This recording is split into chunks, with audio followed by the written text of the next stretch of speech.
क्या आपको पता है कि पाकिस्तान का J-17 थंडर, जो पहले ही दुश्मन के दिल में खौफ बिठा चुका है, अब एक ऐसी नई डील हासिल करने जा रहा है जिसने आलमी ताकतों को हैरान कर दिया है। ये कोई अफवाह नहीं, बल्कि हकीकत है। और ये हकीकत इतनी बड़ी है कि आने वाले दिनों में जनूबी एशिया की फिजाई ताकत का तवाज़ुन मुकम्मल तौर पर बदल सकता है। पाकिस्तान ने J-17 थंडर को सिर्फ एक सस्ता लड़ाका तैयारा नहीं बनाया, बल्कि ये एक ऐसा प्रोजेक्ट है जो पाकिस्तान और चीन की दिफाई दोस्ती की एक जिंदा मिसाल है। लेकिन अब इस तैयारी की काबिलियत को मजीद बुलंद करने के लिए एक नई आलमी ताकत मैदान में उतर आई है, जो न सिर्फ टेक्निकल ताउन फ्राहम करेगी, बल्कि J-17 के अगले वर्जन को नई बुलंदियों पर ले जाने में भी मदद करेगी।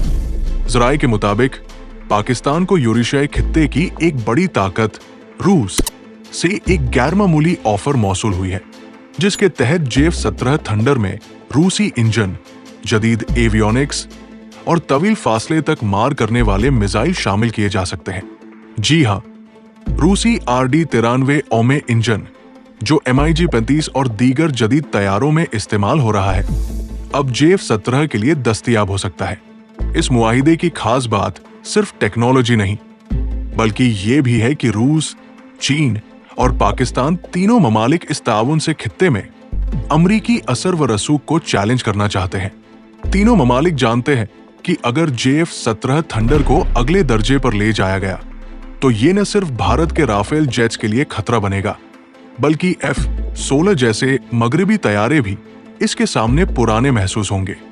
पाकिस्तान एयरफोर्स ने पहले ही JF-17 ब्लॉक 3 की प्रोडक्शन शुरू कर दी है, जो ऐसा रडार, IRST सिस्टम और हेलमेट माउंटेड डिस्प्ले जैसे जदीद फीचर से लैस होगा। और अब रूसी टेक्नोलॉजी के इजाफे से ये तैयारा हकीकी मानों में 4.5 जनरेशन फाइटर बन जाएगा।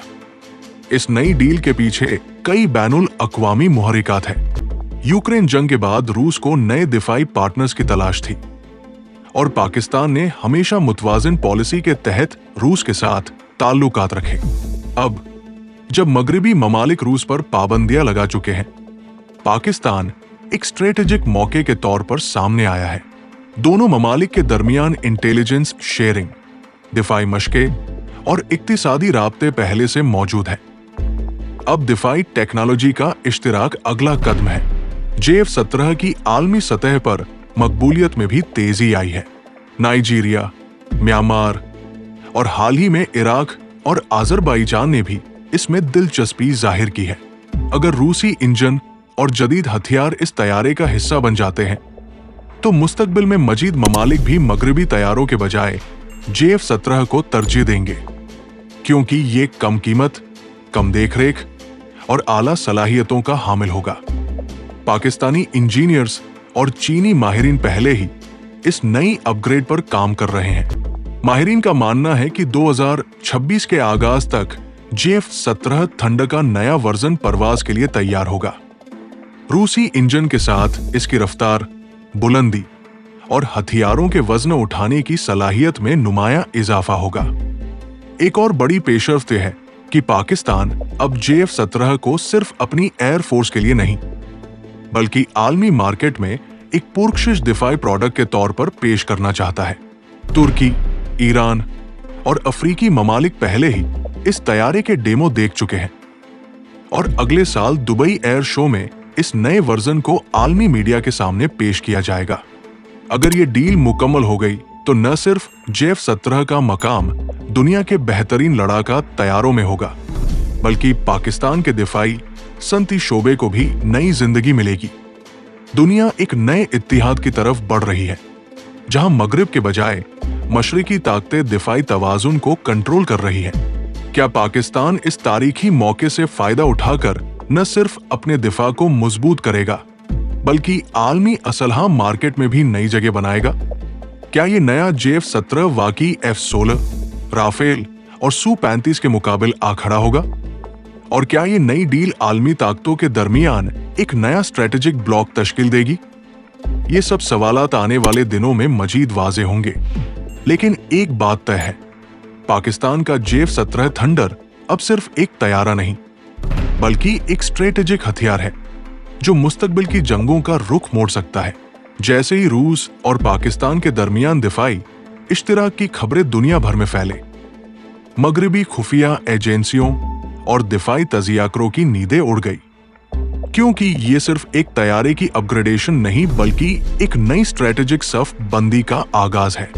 पिछली दहाई में पाकिस्तान ने जिस कदर खुद इन्हिसारी की तरफ कदम बढ़ाया है, उसकी सबसे बड़ी मिसाल JF-17 का बैनुल अक़वामी मॉडल बन जाना है। लेकिन अब ये मॉडल सिर्फ साख्त नहीं बल्कि एक मुकम्मल जंगी निजाम बनने जा रहा है। पाकिस्तान एरोनॉटिकल कॉम्प्लेक्स और रूसी दिफाई कंपनियों के दरमियान जो टेक्निकी तबादला हो रहा है, उसमें सिर्फ इंजन या मिसाइल नहीं बल्कि एविनिक्स, इलेक्ट्रॉनिक वॉरफेयर सिस्टम्स और डेटा लिंक टेक्नोलॉजी जैसे पेचीदा फीचर्स भी शामिल किए जा रहे हैं। इनका मकसद ये है कि JF-17 न सिर्फ दुश्मन को फिजा में तबाह करे बल्कि जंगी मैदान में रियल टाइम इंटेलिजेंस और डिजिटल वॉरफेयर में भी नुमाया किरदार अदा कर सके। दूसरी तरफ चीन ने भी इस पेशरफ पर खामोशी इख्तियार नहीं की बल्कि मुकम्मल ताउन के इशारे दिए हैं। इस 3 तरफा ताउन का सबसे दिलचस्प पहलू यह है कि चीन JF-17 की मार्केटिंग में पहले ही पाकिस्तान का साथ दे रहा था और अब रूसी टेक्नोलॉजी के इजाफे के बाद ये तैयारा 3 आलमी ताकतों के तजुर्बात का मजमुआ बन चुका है। इससे न सिर्फ पाकिस्तान का दिफाई वकार बढ़ेगा बल्कि आलमी सतह पर उसकी असलहा बरामदी साख भी बनेगी।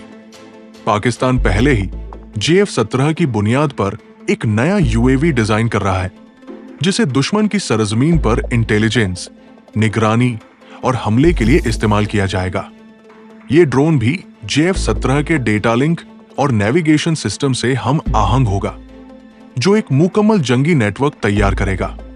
अब भारत के लिए सबसे बड़ा चैलेंज यही है कि वो राफेल जैसे महंगे तैयारे खरीदकर सिर्फ फख्र हासिल कर रहा है, जबकि पाकिस्तान JF-17 के जरिए एक पूरा फ़िज़ाई माहौलियाती निजाम तैयार कर रहा है, जो जदीद जंगों की असल जरूरत है।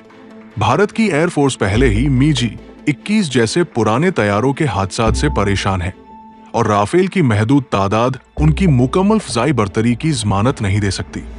आलमी मुबसरीन का कहना है कि अगर JF-17 की ये नई खेप रूसी व चीनी टेक्नोलॉजी के इम्तिजाज के साथ मैदान में आ गई तो पाकिस्तान जनूबी एशिया में एक नई दिफाई ताकत के तौर पर उभरेगा। यही वजह है कि कुछ मगरबी तजियाकार JF-17 को ग्लोबल डिसरप्टर जेट का लक़ब भी देने लगे हैं। मजीद दिलचस्प बात यह है कि पाकिस्तान अब इस तैयारे की अगली जनरेशन यानी JF-17 ब्लॉक 4 पर भी काम शुरू कर चुका है, जिसमें स्टेल्थ को बेहतर बनाया जाएगा, सुपर क्रूज की सलाहियत दी जाएगी और AI based fire control system इस्तेमाल किया जाएगा। ये सब कुछ 2030 से पहले मुकम्मल करने का हदफ है और ये हदफ मुकम्मल तौर पर काबिल अमल है, क्योंकि पाकिस्तान ने चीन और अब रूस जैसे शरीकारों से ताउन हासिल कर लिया है। इस नई डील से खित्ते में ताकत का तवाजुन बदलता नजर आ रहा है। अमेरिका, जिसने F-16 की सपोर्ट रोककर पाकिस्तान पर दबाव डालने की कोशिश की थी, अब देख रहा है कि पाकिस्तान ने इस दबाव का मुस्बत अंदाज में जवाब दिया। बजाय घुटने टेकने के पाकिस्तान ने मुतबादिल रास्ता निकाला और वो भी ऐसा कि आलमी ताकतें अब इस फैसले को सराहने लगी है। यही वजह है कि पाकिस्तान के दिफाई बजट में गुज़िश्ता सालों के मुकाबले में अब R&D यानी तहकीक व तरक्की पर ज्यादा तवज्जो दी जा रही है। पाकिस्तान सिर्फ असलहा खरीदने वाली कौम नहीं बनना चाहता, बल्कि असलहा तख्लीक करने वाला मुल्क बनने जा रहा है। अब दुनिया को ये बात समझनी पड़ेगी कि JF-17 सिर्फ एक एयरक्राफ्ट नहीं बल्कि पाकिस्तान के विजन, खुद इन्हिसारी और स्ट्रेटेजिक ज़हानत की परवाज है। और जब कौमें खुद पर यकीन करने लगे तो न सिर्फ तैयारे उड़ते हैं बल्कि पूरा मुस्तकबिल फ़िज़ाओं में रोशन हो जाता है। More defense information, subscribe Global Defense Secrets and press the bell icon.